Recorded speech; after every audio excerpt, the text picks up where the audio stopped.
Welcome to Democracy Now!, democracynow.org, the War and Peace Report. I'm Amy Goodman.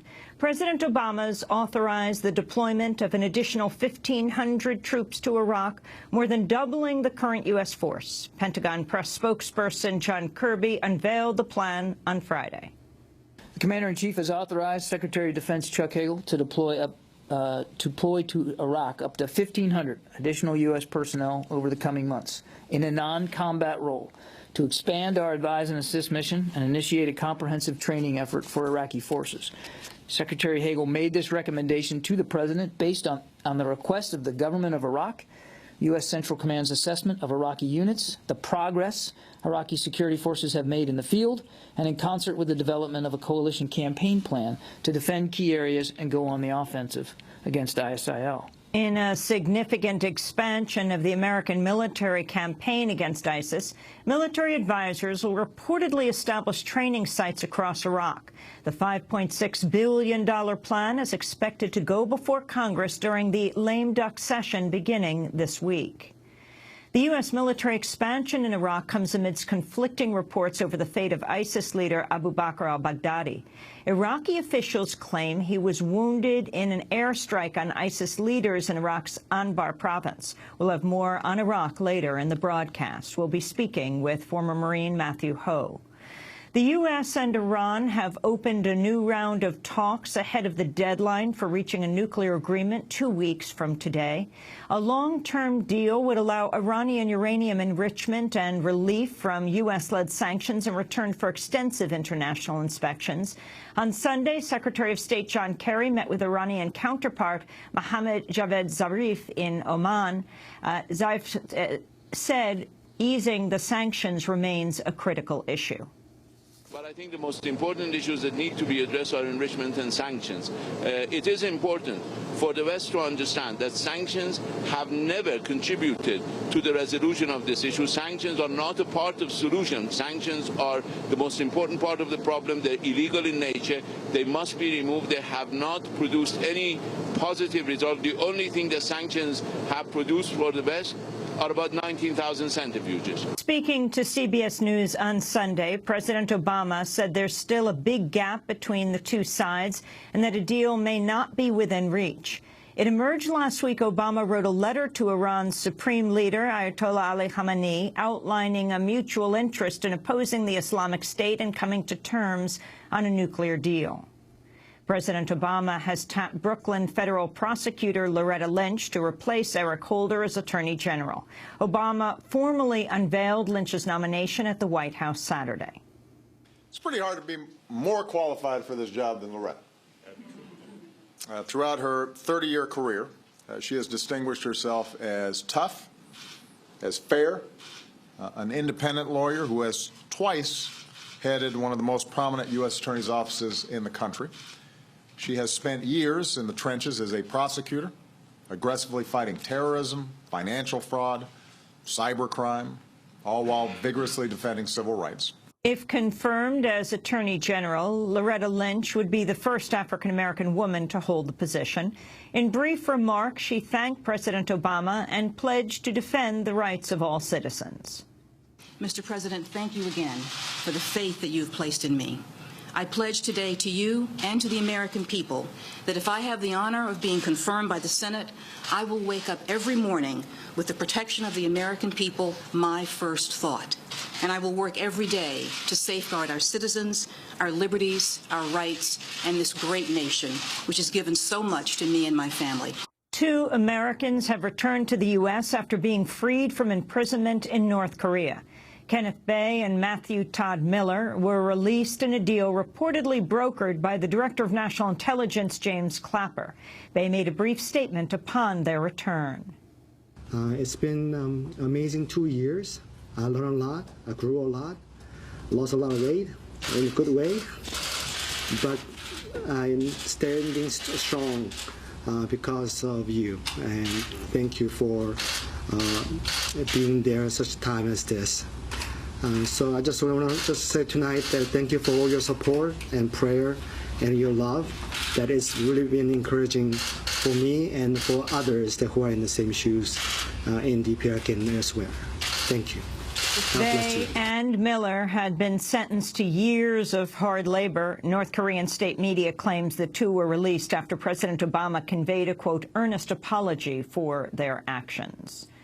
Protests are continuing across Mexico after the apparent confession of gang members for the massacre of 43 college students in the southern state of Guerrero 6 weeks ago. On Friday, the Mexican Attorney General said suspects in the case admitted to killing the students and incinerating their bodies, leading investigators to the remains. The students disappeared following a police ambush, fueling public anger over government corruption and Mexico's endemic violence. On Saturday, a breakaway group of protesters set fire to the door of the presidential palace in Mexico City after a march that drew thousands of people. Mexican President Enrique Peña Nieto has drawn criticism for leaving Mexico to attend the APEC summit in China amidst the unrest. A new report from a leading Mexican journalist says Peña Nieto lives in a private mansion owned by a contractor who received a lucrative government contract to build high-speed rail. We'll have more from Mexico after headlines. Protests have broken out in Arab-Israeli areas of Israel after the fatal shooting of a young man. The victim apparently tried to attack police with a knife after they came to arrest a relative. But video footage shows the incident shows police shot him dead as he tried to run away. Arab-Israeli communities then observed a 24-hour strike beginning Sunday. Earlier today, a Palestinian man allegedly stabbed an Israeli soldier in Tel Aviv, leaving the soldier critically wounded. A committee within the Israeli cabinet, meanwhile, has approved a measure that would apply all Israeli laws to Jewish settlers in the occupied West Bank. The measure was backed by lawmakers who want to formally annex the West Bank settlement blocks into Israel. In a symbolic gesture, a group of young Palestinian activists marked Saturday's 25th anniversary of the fall of the Berlin Wall by breaking through a portion of the separation wall that bisects the occupied West Bank. In a statement, the Palestinian Popular Committee said, quote, no matter how high walls are built, they will fall. Just as the Berlin Wall fell, the wall in Palestine will fall, along with the occupation, they said. The fall of the Berlin Wall signaled the collapse of the Soviet Union and the end of the Cold War. At a 25th anniversary ceremony in Berlin, German Chancellor Angela Merkel said the historic event carries a message for today. It showed that we have the power to shape our destiny and make things better. That is the message of the fall of the wall. It is directed at us in Germany, but also at others in Europe and the world, especially to people in Ukraine, in Syria, Iraq, and other regions where human rights are threatened or violated. Around 1.6 million people in the Spanish region of Catalonia have voted to back secession. Close to 2 million took part in the referendum, less than half of those eligible. The vote's non-binding, and Spain says it will not be recognized. The latest job figures show the official unemployment rate has fallen to a 6-year low of 5.8%. Despite the improved job growth, Jason Furman of the White House Council of Economic Advisors acknowledged wages remain stagnant. You'd always love to see more job growth, but 229,000 jobs per month in 2014 is the fastest pace since the late 1990s. It's consistent with a rapidly declining unemployment rate, and what we really want to see is it translating into even larger gains in wages. And a Detroit judge has approved the city's effort to restructure finances and shed around $7 billion in debt under its bankruptcy filing last year. The plan includes cuts to retiree pensions for city workers and around $660 million in funding from state and private sources. Detroit Council President Brenda Jones said the city's next phase of recovery should focus on community improvement.